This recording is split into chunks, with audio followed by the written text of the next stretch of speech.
মিন কুল্লি আইবিন ওয়া শারাতাল বারাআতা মিন কুল্লি আইবিন, এবং প্রত্যেক দোষ থেকে মুক্তির শর্ত করলো। বুঝতে পেরেছেন? এর ভিতরে কোনো দোষ নাই, যা দেওয়ার দেখে নেন। ফালাইসা লাহু, তাহলে বায়ের জন্য নেই, অধিকার নেই, আইয়ারুদ্দাহু বিআইবিন, পরবর্তীতে যে দোষ প্রকাশ হবে কারণ কি আসবে কিনা অধিকার নাই। ওয়াইল্লাম ইউসাম্মিল উয়ুবা বিআদাদিহা, যদিও আপনার বায়ে কিনা করে আপনার দোষগুলোকে সংখ্যাভাবে উল্লেখ না করে দেয়, যে হুজুর ব্যাটারির চার্জ হবে না, ব্যাটারি ডাউন হয়ে যাবে, মানে বিভিন্ন বিভিন্ন হয় না, তার খুলে গেলে এই হবে না, সে হবে না, কিছু উল্লেখ করে নেই। তো সে তো জয় হইল, আমি ঠকে গেলাম আর কি, বাটপা। যাই হোক, অকাল শাহ তাও দুইটা কিনছিলাম 1000 টাকা দিয়ে, বেটা 500 টাকা দিয়ে কিনলেও চলতো, সমস্যা নেই। সে বলছে খুব ভালো ব্যাটারি, খুব এই সেই, যা ভালো একটা জিনিস পাইছি, নিয়েই নেই। এখন দেখি এরকম ভালো দিছে, আমার আরো 100 টাকা খরচ গেছে, 1100 টাকা লস, পুরাই লস। অকাল এই জন্য ইলেকট্রিশিয়ান যারা বাটপা, পরিবাটপা, এরা মানে হ্যাঁ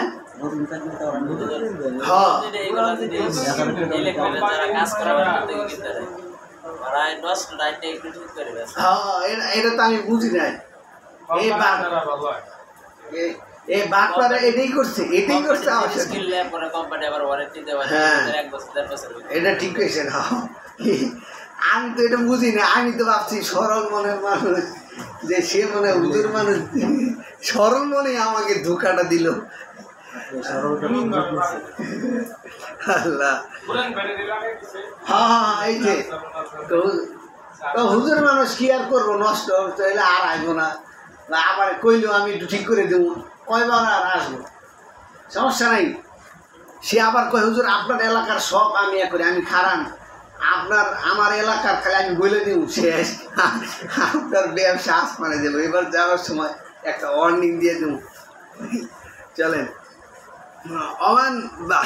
আপনি আমার সাথে বাটপারি করছেন নিয়ে। وقال الشافعي رحمه الله, শাফিঈ রহমতুল্লাহ আলাইহি বলেন, লা ইয়াসিহুল বারাআতু, বারাআতটা কি হবে না, সই হবে না, বিনাআন আলা মাযহাবিহি, ইমাম আবু হানিফা শাফিঈ রহমতুল্লাহ মাযহাব অনুযায়ী, যে আন্নাল ইবরা আনিল হুকুকিল মাজহুলাতি লা ইয়াসিহু। শাফিঈ রহমতুল্লাহ বলেন, মানে অজ্ঞত হকের ক্ষেত্রে যদি বারাআত কি করা হয়, আপনার করা হয়, এটা কি না সহি না, এই ভিত্তিতে সই হবে না।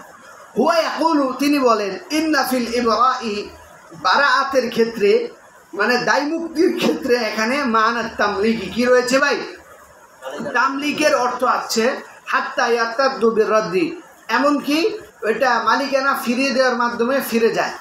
উদাহরণ দেখেন, যেমন ধরুন ফজলে নাহিদের কাছে 500 টাকা পায়, বুঝতে পেরেছেন? দোস্ত তুমি আমার 500 টাকা তো শুক্রবারে দিয়ে দিব, আজকে মঙ্গলবার, শুক্রবারে দিয়ে দিব।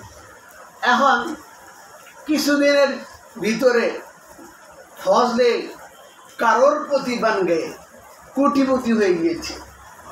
এর আরে দোস্ত তোর 500 টাকা, যা তুই আর 500 টাকা দিয়ে যা আমার কাছ থেকে, বুঝতে পেরেছেন? নাহিদ কর, না না বেটা তুই 500 টাকা দিছস, আমি এক জবানের মানুষ, আমি ফিরে দিবই। এখন এই যে ফজলে, তাই কিন্তু দায় মুক্তি করে দিচ্ছে না, এত দিতেইব না। তো দায় মুক্তির ব্যাপারে তাকে মালিক বানিয়ে দেওয়া হচ্ছে না, আর সে খুঁজেছে না না আমি নিব না। তো নিমুনার ভিতরে তার ফিরিয়ে দেওয়ার কি আছে, অধিকার আছে।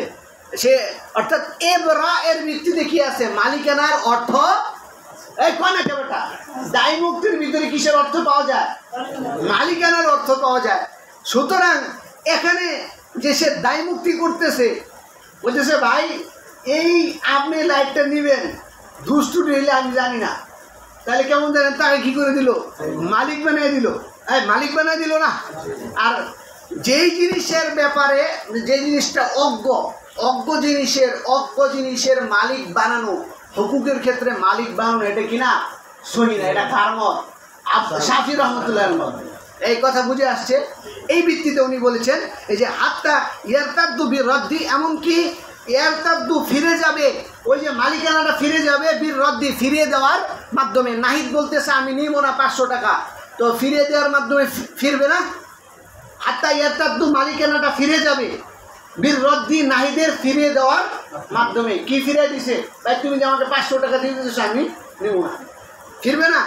এইটাই ওয়াতামলিকুল মাজহুল লা ইয়াসিহু। এই যে ওনার বক্তব্য যে অজ্ঞত জিনিসের মালিক বানানো এটা কিনা ভাই সহি নয়। এই কথা বুঝে আসছে। সামনে কি হবে না হবে এটা তো কেউ জানে না, তো অজ্ঞ জিনিসের কি বানায় দেওয়া হলো? তাকে মালিক বানায় দেওয়া হলো। আর ইমাম শাফি রহমতুল্লাহ বলেন অজ্ঞ জিনিসের মালিক বানানো কি নাই, সহি নাই। ওয়ালানা আমাদের দলিল হচ্ছে আন্নাল জাহালাতা অজ্ঞতা ফিল ইসকাতি, কিসের ক্ষেত্রে? হক সাকেত খেলার ক্ষেত্রে না। ইসকাত মানে মালিকের আগে ইমাম আবু হানিফা রহমতুল্লাহ আলাইহি বলতেছেন এখানে সাকেত করে দিচ্ছে, হককে সাকেত করে দিচ্ছে। কি সাকেত করতেছে? এই যে তা মানে সে আয়সা বলবে এই ভাই আমার ফিরে দেন না, এই সমস্যা ওই সমস্যা, ঠিক না? এটাই বলতেছে। ধরেন আন্নাল জাহালাতা ফিল ইসকাত, ইসকাত অর্থাৎ হক সাকেত করার ক্ষেত্রে জাহালাতটা লা তুফজি ইলাল মুনাজাআতি, এটা কোথায় নিয়ে যাবে না? ঝগড়ার দিকে নিয়ে যাবে না। ওয়া ইন কানা ফি জিমনিহি আত-তামলিক, যদিও তার অধীনে কি রয়েছে? আপনার তামলিকের অর্থ পাওয়া যায় লিআদামিল হাজাতি, প্রয়োজন না থাকার কারণে, ইলা তাসলিমি অর্পণের দিকে। ফালা তাকুনু মুফসিদাতান, সুতরাং এই জাহালাতটা কি নয়? আপনার বাইকে ফাসেদ করে নয়। এই যে আপনারা পড়েছেন যে সমস্ত জাহালাত ঝগড়ার দিকে নিয়ে যায়, যে সমস্ত জাহালাত ঝগড়ার দিকে নিয়ে যায়, যে সমস্ত জাহালাত ধ্বংসের দিকে অর্থাৎ ফাসাদের দিকে নিয়ে যায়, ওই জাহালাত কিনা বাইরের ভিতরে কিনা সহি না। এখানে জাহালাতটা আছে কিন্তু এই জাহালাত কি করে না? আপনার ঝগড়ার দিকে নিয়ে যায় না, এই জন্য কি হবে? সহি হয়ে যাবে। ওয়াইদুকুলু ফি হাদিল বারাআতি। আচ্ছা, এই ছিল ইখতিলাফ ইমাম শাফি রহমতুল্লাহ আলাইহির মতে এবং আমাদের মতে। এখন সামনে চলুন এই দোষের ক্ষেত্রে কোন কোন দোষ দাখিল হবে কি হবে না। তো এখানে বলতে ওয়াইদুকুলু ফি হাদিল বারাআতি, এই দায় মুক্তির ব্যাপারে দাখিল হবে আল উয়ুবুল মাওজুদু, এই পণ্যের ভিতরে বিদ্যমান যে কি আছে দোষ আছে ওটা কি হবে? দাখিল হবে। ওয়াল হাদিসু, এবং নব্য সৃষ্ট দোষ কবলাল কবজি, কবজ করার আগে। ফি কওলি আবি ইউসুফ রহমতুল্লাহ আলাইহির মতে। এই কথা বুঝে আসছে? মানে ওনার কথা আবু ইউসুফ রহমতুল্লাহ হচ্ছে এখন যে দোষ আছে এটার ভিতরে, এবং তাকে তার কাছে সফর্দ করার পর্যন্ত যত দোষ আসবে সব দোষ এই বারাতের ভিতরে কি হবে? সম্পৃক্ত হবে। অর্থাৎ কিনার সময় যে দোষ ছিল না কিন্তু অর্পণ করার আগে ওই দোষটা সংযুক্ত হয়ে গেছে, তারপরেও কি হবে? আপনার বারাতটা এটার ভিতরে কি হবে? শামিল হবে। বায়ের জন্য অধিকার, মুশতারির জন্য অধিকার হবে না যাইতে বা এটা ফিরে আসবে। চলেন, এটা কার মত? এটা আবু ইউসুফ রহমতুল্লাহর মত অনুযায়ী এটাই সহিহ কওল এবং মুফতাবি কওল। وقال محمد رحمه الله تعالى لا يدخل فيه الحادث, এই লা ইয়াদখুলু প্রবেশ করবে না, ফিহি মাবিয়ের ভিতরে আল হাদিসু নব্য দোষ, নব্য দোষ কি হবে না? নব্য দোষ কি প্রবেশ করবে না। ওয়া কওলু জুফার, এটা ইমাম জুফার রাহমাতুল্লাহর কওল।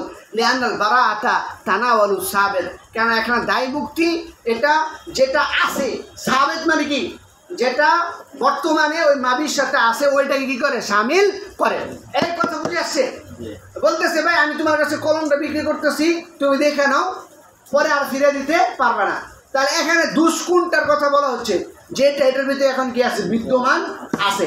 এই ভিত্তিতে বলছে ইমাম জুফার রহমতুল্লাহ আলাইহি যে দোষটা এখানে বিদ্যমান আছে ওইটাই দাখিল হবে। পরবর্তীতে তাকে দেওয়ার আগে যে একটা দোষ লাহেক হয়েছে ওইটার দ্বারা কি হবে না? এটার ভিতরে দাখিল হবে না। বলে আবি ইউসুফ রাহিমাহুল্লাহ তাআলা, আবি ইউসুফ রাহমাতুল্লাহ আলাইহির দলিল হচ্ছে যে আন্নাল গারজা, উদ্দেশ্য হলো ইলজামুল আকদি, আকদকে কি করে দেওয়া? আবশ্যক করে দেওয়া। বিইসকাতি হাক্কিহি, তার হক সাকিত করার মাধ্যমে, বায়ের হক মুশতারি হক সাকিত করার মাধ্যমে। আন সিফাতি সালামাতি, সালামত মানে কি? এই সালামত মানে কি? কয় না, হ্যাঁ, ভালোর গুণ থেকে। ওয়াযালিকা বিল বারাআতি আনিল মাওজুদি ওয়াল হাদিস, আর এটা হবে কিসের মাধ্যমে? বিল বারাআতি, দায় মুক্তির মাধ্যমে, আনিল মৌজুদ, ওই দোষ যেটা বর্তমানে আছে, ওয়াল হাদিসি, এবং যেই দোষ কি হবে অর্পণের আগে কি হবে তৈরি হবে। এই কথা বুঝে আসছে?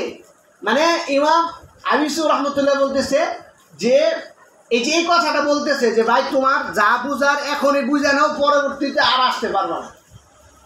তো এই কথা বলার দ্বারা তার উদ্দেশ্য কি? যাতে করে আগ্রহটা এখনই কি হয়ে যায়, আবশ্যক হয়ে যায়। কথা বুঝে আসছে? যাতে করে আগ্রহটা কি হয়ে যায়, এখনই আবশ্যক হয়ে যায়। পরবর্তীতে মুস্তারি বলতেছে ভাই তুমি যে বলছিলে ঠিক আছে, পরে দেখা গেল এটা খারাপ, এই কথা বইলা আইসা সেই কি না করতে পারে, আগ্রহকে নষ্ট করতে না পারে। তো এটা কখন হবে? যখন বর্তমান দোষ এবং সুপর্দ করার আগ পর্যন্ত যে দোষ আছে এগুলো যখন এই চুক্তির ভিতরে কি হবে, বারাআতের ভিতরে কি হবে, শামিল হবে, তখনই হবে। তো এই ভিত্তিতে ইমাম আবিসুর রহমতুল্লাহ আলাইহির কথা হচ্ছে যে আপনার মওজুদ এবং হাদিস, যে দোষটা এখন মাবির সাথে আছে এবং এই দোষটা সুপর্দ করার আগ পর্যন্ত যে দোষটা ওই মাবির সাথে কি হবে, সংযুক্ত হবে, সব দোষ কি হবে এই বারাআতের সাথে কি হবে, সম্পৃক্ত হবে। তখন বায়ের জন্য কি হবে না, মুশতারির জন্য অধিকার হবে না যে ওই দোষের কারণে তার কাছে আসবে বা আমাকে ফিরিয়ে দেবে। উদাহরণস্বরূপ এটা কিনছে বা এটা কিনলাম, যা যা দেখে নাও, পরবর্তীতে আসতে পারবে না। এখন মনে করেন এটা তো হইল, এটা আগের এটার ভিতরে যা দোষ আছে তো আছে, এখন সুপর্দ করার আগ পর্যন্ত যত দোষ আসবে, মনে করেন এটা পড়ে গেল, এমনি হয়ে গেল, এমনি পড়ে গেল গা, তখন ওই ক্ষেত্রে আবার এটা আবার ওইটার সাথে এক করেন না, তো আপনার এটা আবার কি করতে হয়, তখন এক করে পাল্টায় দেয় না, হ্যাঁ পাল্টায় দেয় না কি দেয় না। কিন্তু যদি আপনি পার্সেল পাঠান, এটা পার্সেলের ক্ষেত্রে কি হয়, পাঠায় দেয়, এরপর ওখানে যা ইচ্ছা তাই হোক না কেন, আপনার পর এটা কারেই, আপনার ক্রেতারই, বাইরের কোনো কি নাই। আমি একটা ড্রেসিং টেবিল আনছিলাম, বুঝছেন, আনার পরে ওই সে দোকানদার ওইটা উঠায় দিছে, উঠানোর পরে রাস্তায় এসে আয়না ভেঙে গেছে। পরে কইতেছে আমি ভাই আয়না ভেঙে গেছে, আয়না দেন। হুজুর আমার নাকি, দোকান থেকে বের হইলে সব আপনার, আর আপনার কাছে সুপর্দ হওয়ার আগে নষ্ট হোক বা না হোক এটা আপনার বিষয়, ব্যানে উঠে দিয়েছেন, এখন আপনার হয়ে গেছে, আপনি নিয়ে গেছেন।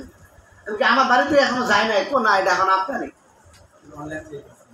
না, ওইটা এটা বাস্তবে ফোনে কেনা হয়েছিল।